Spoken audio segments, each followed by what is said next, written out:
Begum Khaleda Zia airport থেকে তার ফিরোজা যে বাসভবন সেটির উদ্দেশ্যে আসছেন এবং এখন পর্যন্ত আমরা এই জায়গাটিতে রয়েছি, সেখানে আইনশৃঙ্খলা রক্ষাকারী বাহিনীর কয়েক স্তরের নিরাপত্তা কিন্তু রয়েছে। আপনারা দেখতে পাচ্ছেন পুলিশ, সেনাবাহিনী, র্যাব, বিজিবি প্রত্যেকের যেমন অবস্থান রয়েছে সেই ফিরোজা বাসভবনের সামনে গুলশানের, ঠিক তেমনি আমরা দুপাশে দেখতে পাচ্ছি নেতাকর্মীদের উচ্ছ্বাস কিন্তু রয়েছে।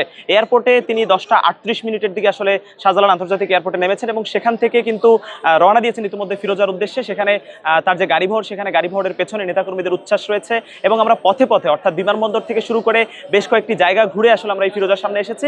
এখন পর্যন্ত এখানে যেমন নেতাকর্মীরা অপেক্ষা করছেন, ঠিক তেমনি সড়কের বিভিন্ন জায়গায় ছাত্রদল, যুবদল, কৃষক দল সহ সব নেতাকর্মীরা কিন্তু সড়কে অবস্থান করছেন। বেগম খালেদা জিয়ার 4 মাস চিকিৎসার পরে যে তিনি দেশে ফিরেছেন সুস্থ হয়ে, তাকে অভ্যর্থনা জানানোর জন্য।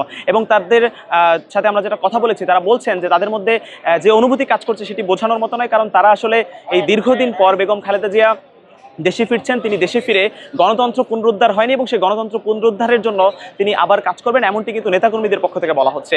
আমরা ঠিক তেমনি এই ফিরোজার সামনের যে দৃশ্য দেখতে পাচ্ছি, সেই সকাল থেকে কিন্তু এখানে অপেক্ষা করছিলেন নেতাকর্মীরা। দুপাশে নিরাপত্তা বেষ্টনী দেওয়া হয়েছে, নিরাপত্তার চাদরে এয়ারপোর্ট থেকে তার যে বিশেষ যে গাড়িটি, সেই গাড়িতে করে তিনি কিন্তু আসলে ফিরোজার উদ্দেশ্যে রওনা করেছেন। ঠিক তার সাথে কিন্তু নেতাকর্মীদের গাড়িবহর রয়েছে এবং এখানেও নেতাকর্মীদের উচ্ছ্বাস কিন্তু আমরা দেখতে পাচ্ছি। কিছুক্ষণের মধ্যেই তিনি এসে এখানে পৌঁছবেন এবং তার পরবর্তীতে এখানে কিন্তু তিনি পৌঁছার পরে হয়তো কথা বলবেন গণমাধ্যম কর্মীদের সাথে, কিংবা তার পক্ষ থেকে তার যে চিকিৎসক রয়েছেন তিনি কথা বলবেন বলেই কিন্তু আমরা জানতে পেরেছি। সেই বেগম খালেদা জিয়ার অপেক্ষায় কিন্তু এখানে যেমন নেতাকর্মীরা রয়েছেন, ঠিক তেমনি আমরা দেখতে পাচ্ছি ফিরোজার সামনে যে দৃশ্য এখন রয়েছে সেটি আপনাদেরকে দেখানোর চেষ্টা করছি।